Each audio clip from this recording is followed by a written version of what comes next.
Behind the gates of private estates across America, a crop is quietly thriving. The same plant that built the sails on colonial ships, clothed soldiers in 2 world wars, and fed millions before the Great Depression is now locked behind legal barriers that keep ordinary farmers out while billionaires cash in. This is about industrial hemp, a plant that was once mandatory to grow in colonial Virginia, but today requires federal permits, background checks, and legal gymnastics that would make most small farmers give up before they even plant a seed. The question is not whether this crop can change everything from construction to medicine to the future of sustainable agriculture. The question is why you need permission to grow what your great-grandparents were once required by law to cultivate, and why the wealthiest among us seem to have no trouble getting that permission while the rest of us face barrier after barrier. George Washington grew hemp at Mount Vernon as one of his primary crops, considered as vital to the young nation as wheat or corn. Thomas Jefferson drafted parts of the Declaration of Independence on hemp paper, and the first American flags were sewn from hemp canvas. The word canvas itself comes from the word cannabis, a reminder that this plant was woven into the very fabric of early America in ways most history books conveniently forget. For centuries, hemp rope held ships together across treacherous oceans, hemp textiles clothed families from coast to coast, and hemp oil lit lamps in homes before petroleum changed everything.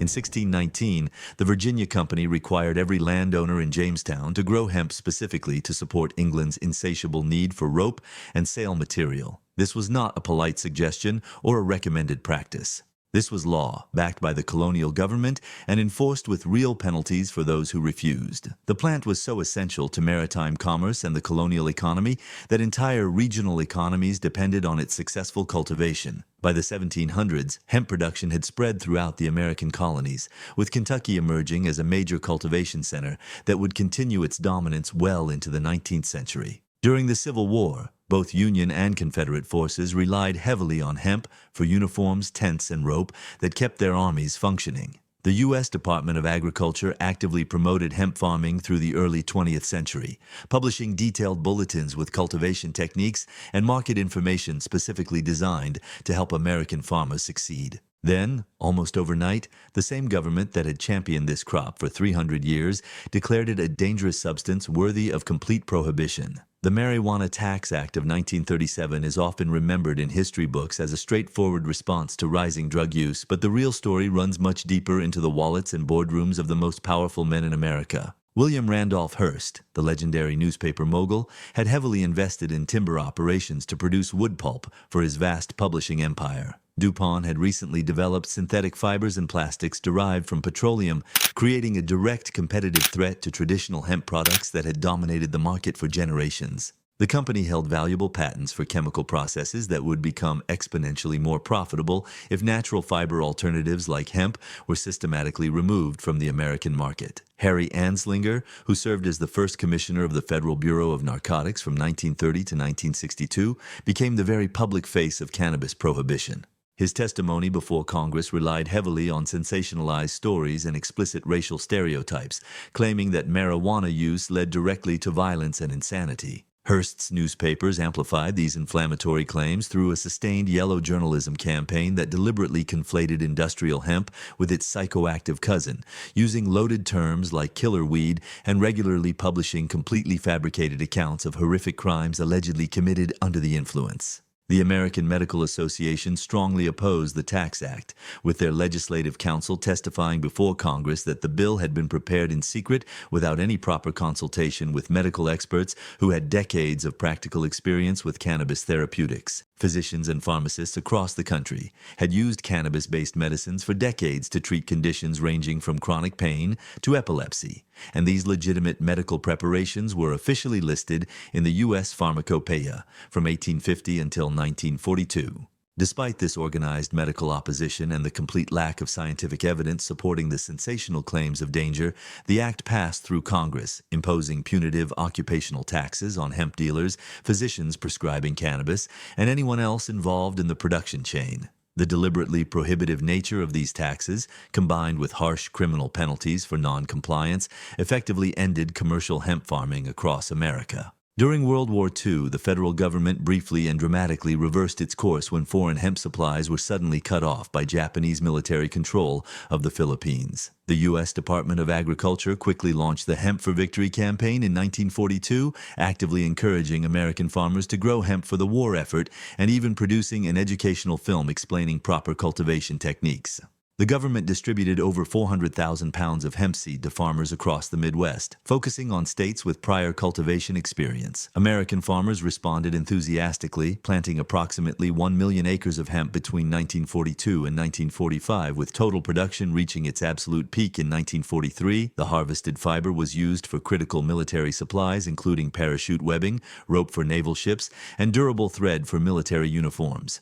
The government's own wartime promotion proved conclusively that hemp cultivation was not only completely safe, but strategically vital to national security. But once the war ended and alternative fiber sources became available again through international trade, so did the government's tolerance for domestic hemp farming. The last commercial hemp crop in the United States was quietly harvested in Wisconsin in 1957, and for the next 60 years, growing hemp remained completely illegal under federal law regardless of its proven utility. Hemp is not just another fiber crop competing for farmland. It is a biological factory that produces food, fuel, medicine, and construction materials faster than almost any other plant on Earth.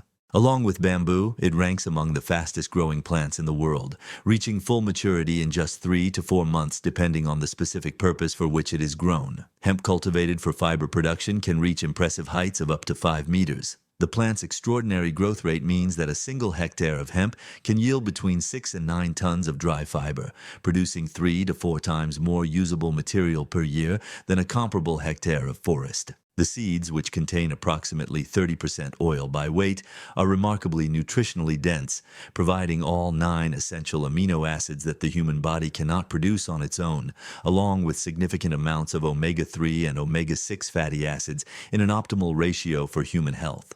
Hemp seeds can be eaten raw as a snack, pressed into nutritious oil, or ground into protein-rich flour for baking, and they contain absolutely no THC, making them completely legal even in jurisdictions where cannabis remains strictly prohibited. The oil extracted from hemp seeds has been used for millennia in cooking, as lamp fuel, and in traditional medicine across multiple cultures. The fiber extracted from hemp stalks is among the longest and strongest natural fibers available anywhere in the world, with individual strands measuring up to an impressive 4.5 meters in length. This exceptional length allows hemp fiber to be spun into yarn and woven into textiles that are significantly more durable than conventional cotton. Hemp fabric actually softens with each wash without losing its inherent strength, and it naturally resists mold, mildew, and ultraviolet degradation without any chemical treatment. These remarkable properties made hemp the automatic material of choice for ship sails and rigging for centuries, as the fiber could withstand constant exposure to corrosive saltwater and intense sun without rotting or degrading. Modern textile applications include everything from everyday clothing to furniture upholstery and technical fabrics. Hemp requires far less water and virtually no pesticides compared to conventional cotton, while producing substantially higher yields per acre. When hemp fibers are combined with modern resins or plastics, the resulting biocomposites are measurably lighter and stronger than many conventional alternatives currently in use. European automakers, particularly manufacturers in Germany and France,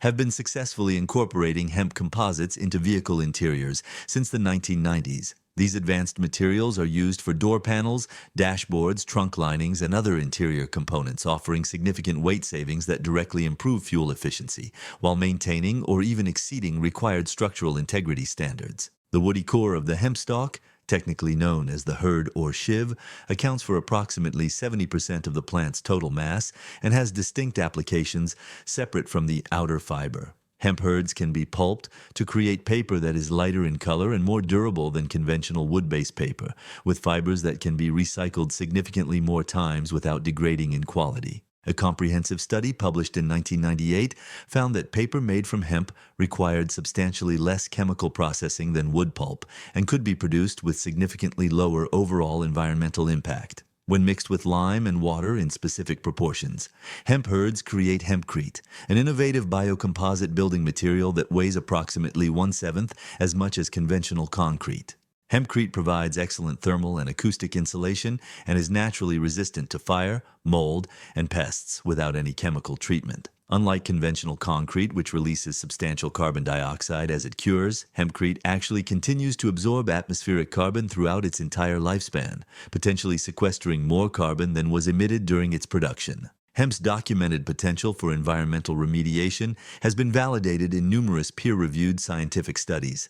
The plant's remarkably deep taproot, which can penetrate up to 3 meters into the soil, helps break up dangerously compacted earth and significantly improve soil structure for future crops. As a rotation crop, hemp naturally suppresses competing weeds through its dense canopy and exceptionally rapid growth, often completely eliminating the need for chemical herbicides. The crop also demonstrates a remarkable ability to absorb heavy metals and other dangerous contaminants from contaminated soil through a natural process called phytoremediation. After the catastrophic 1986 Chernobyl nuclear disaster, researchers planted hemp in heavily contaminated areas and found that the plant successfully absorbed radioactive isotopes including cesium-137 and strontium-90 from the poisoned soil. Similar phytoremediation projects have successfully used hemp to clean soils contaminated with cadmium, lead, and other dangerous industrial pollutants. The 2018 Farm Bill finally removed hemp from Schedule 1 of the Controlled Substances Act,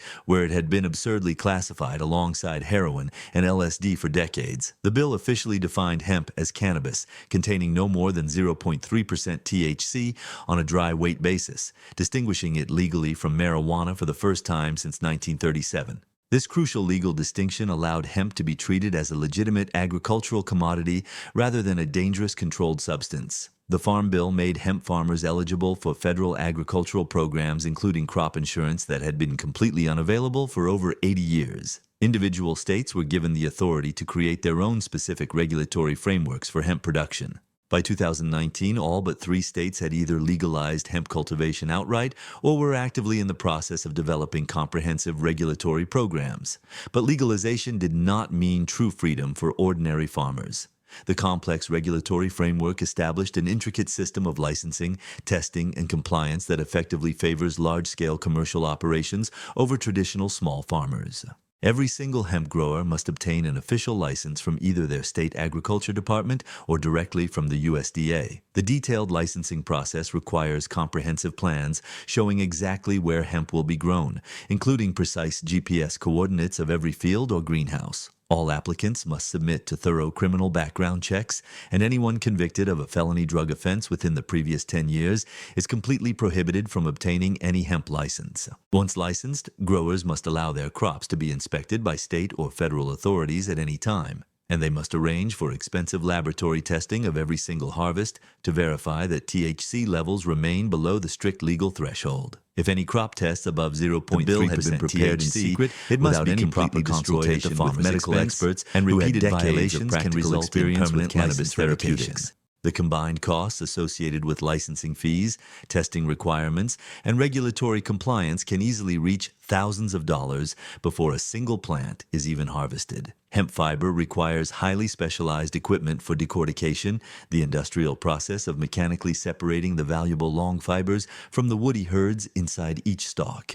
A single industrial decortication facility can cost millions of dollars to build and operate, putting it completely beyond the financial reach of individual farmers or even small cooperatives. Without accessible local processing capacity, farmers must transport their entire harvest hundreds of miles to the nearest available facility, adding substantial transportation costs. While small farmers struggle against these formidable barriers, large agricultural corporations have moved quickly and aggressively to establish dominant market positions through vertical integration strategies, controlling everything from proprietary genetics to final retail distribution. China, which never prohibited hemp cultivation, has become the world's undisputed largest producer, accounting for more than half of total global hemp fiber production. France leads all European production with thousands of hectares dedicated exclusively to hemp cultivation for both fiber and seed. Canada legalized industrial hemp in 1998, nearly 20 years before the United States finally followed suit, and Canadian farmers have successfully developed profitable international export markets for hemp seeds and oil. For over 80 years, ordinary Americans were repeatedly told that this plant was inherently dangerous and had absolutely no legitimate use, despite 3 centuries of clear evidence to the contrary. Those claims were never rooted in objective scientific analysis, but in protecting specific corporate business interests and maintaining existing political power structures. Today, hemp is technically legal again, but only under carefully constructed conditions that preserve the exact economic structures that prohibition originally created and reinforced. The crop that billionaires grow freely in their private gardens, while ordinary farmers need endless permission, represents exactly how resources that should benefit everyone systematically become controlled by the few. Hemp offers proven solutions to soil degradation, carbon emissions, and environmental damage from industrial agriculture. The question is whether we are willing to challenge the systems that keep useful technologies locked behind gates of permission and capital.